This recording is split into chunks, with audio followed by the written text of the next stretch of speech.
When in doubt, I just go, yeah! Let's meet at the library. Okay.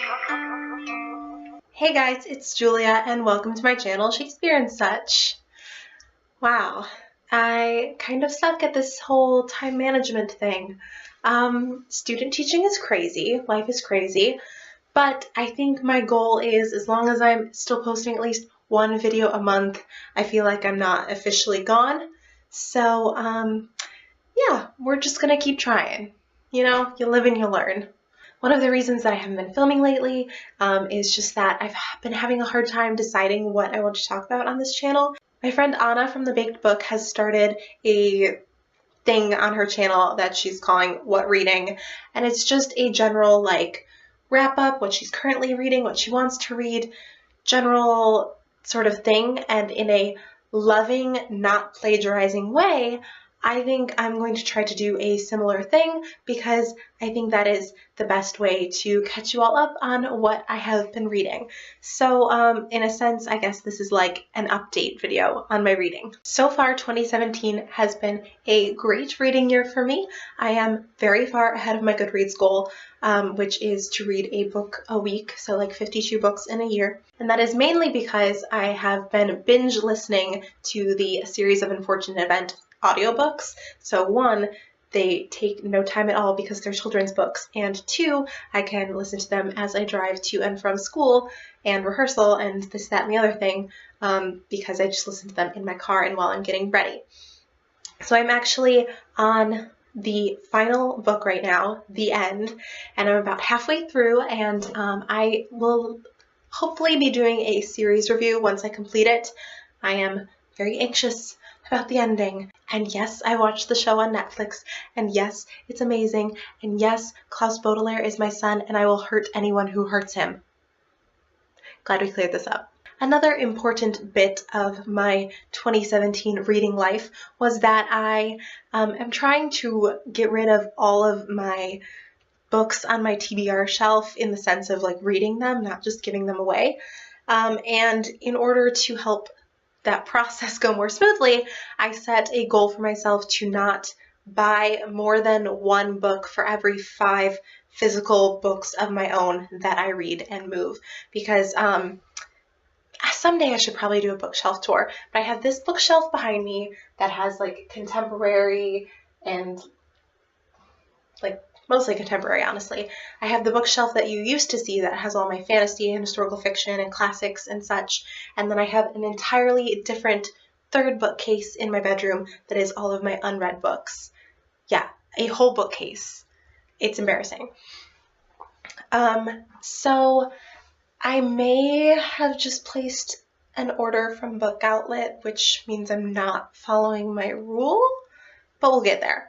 Other than all of my audiobooks, I've been reading a bit here and there, and mainly though I've been trying to pick up things that are quick and easy because they make me feel more productive.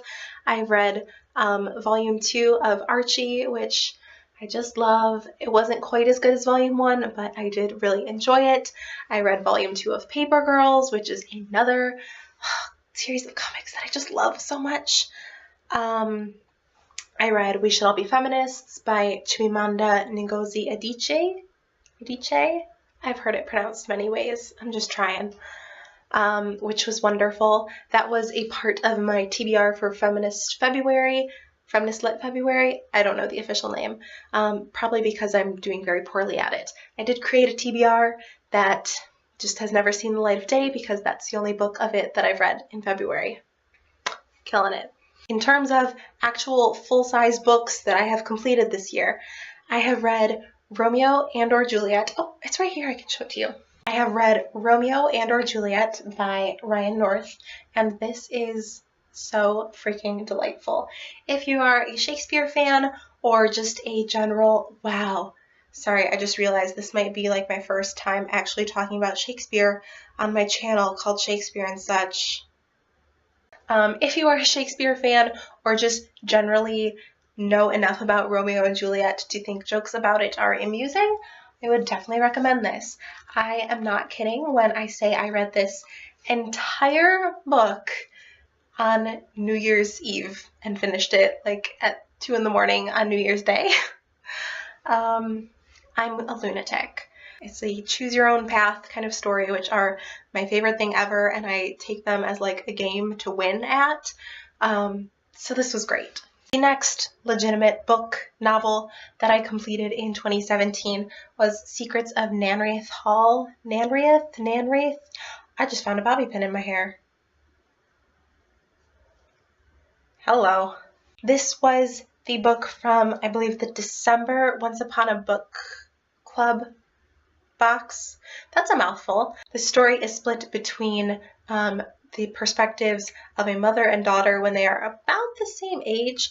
Anna is in England in 1940, and then her mother in England in like 1913. I did not enjoy her mother's point of view at all, which is sad because I really enjoyed Anna's parts of the books, and I just really thought her mom was super annoying, and I also hated the love interest with her mother. So I have mixed feelings on this book, but overall I still think I gave it like 3 stars. It was enjoyable. Another book that I read this year is behind me. I'm too lazy to get it. It's You Deserve a Drink by Mamrie Hart, who is one of my absolute favorite YouTubers. She cracks me up. So You Deserve a Drink is Mamrie's like collection of memoirs. It's just silliness and there's drink recipes, and overall it was amusing. I didn't find it quite as funny as her YouTube videos just because I think, you know, it's a different medium. Humor kind of translates differently, but that being said, I did definitely hear her voice in the storytelling, and there were some definite laugh out loud moments, so overall it was a good one. The most recently finished novel that I have read in 2017, I'm staring at it, but I'm too lazy to get it down in the corner of my bookshelf, is Scythe by Neal Shusterman, and I really friggin' enjoyed that book. I got it in, I think, my December LitJoy crate. Dang, look at me reading all my BookBox books. Yeah, it's about, like, in the future, and it's YA dystopian, so you'd think it'd be really tropey, but I thought it was pretty unique.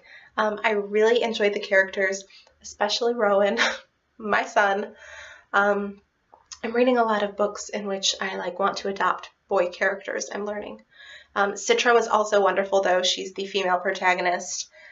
Yeah, actually Scythe was just full of a lot of really interesting and cool characters, and I have not explained the plot to you at all. It's about, in the future, death is like no longer a thing, so you have to be killed by a scythe, basically. Scythes are like the only people who can kill you.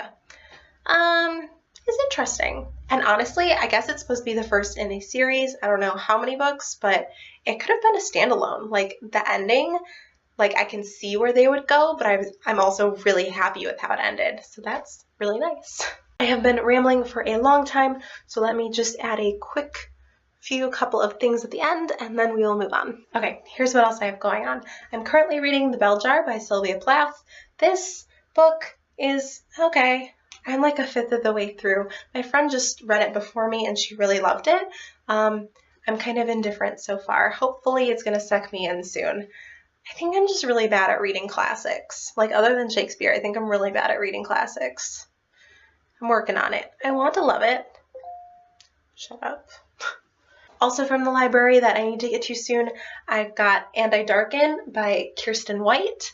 This is like a Vlad the Impaler retelling, except he's like a teenage girl. Hello. This sounds crazy, but really cool. I've been hearing a lot of good things. It's kind of a honker. Oh my god, I'm getting so many emails right now, just in the middle of filming. A book that I very recently obtained and cannot wait to read that's getting pushed way ahead on my TBR is this is anticlimactic because the dust cover's not on it, King's Cage by Victoria Aveyard. I really love Victoria Aveyard, not just as an author, but as a human. I think she's fantastically, unapologetically political, and that she just writes a really like crazy story that I like to enjoy. And that, yeah, it's a little tropey and there's some cliches, but it's entertaining, and also she's just a great person. The last bookish thingy I have going on right now is I'm reading an e-arc. Hey. Yep. From NetGalley, of a book called Next Year for Sure by Zoe Lee Peterson, I want to say, which is coming out, I believe, March 7th. And I'm only on chapter 3, but I'm really enjoying the writing style so far. And it's about a couple who are like really very much in love, but kind of mutually allow each other to have crushes on other people, obviously, and where that understanding kind of branches their relationship out and what happens from there. I don't know. I think it's going to be really good. I'm liking it so far. Okie dokie. Yeah, I promise I'm going to try to make more videos. Like, I really promise. Even if they're just rambly updates like this, they're going to happen and you're going to like it. So here's what to expect in the near or distant future. More rambly updates like this, a full series review of a series of unfortunate events, hopefully a service subscription box review of Once Upon a Book Club box, maybe also Lit Joy Crate. Yeah. Anyways, I hope you've all been well. I hope you actually care enough to stay subscribed to me even when I don't post videos. Yeah, thank you all so much for watching. Please subscribe even though I'm a mess, and thumbs up this video if you enjoyed it. You'll see more of me soon. Maybe. Bye. Why do you write like you're running out of time?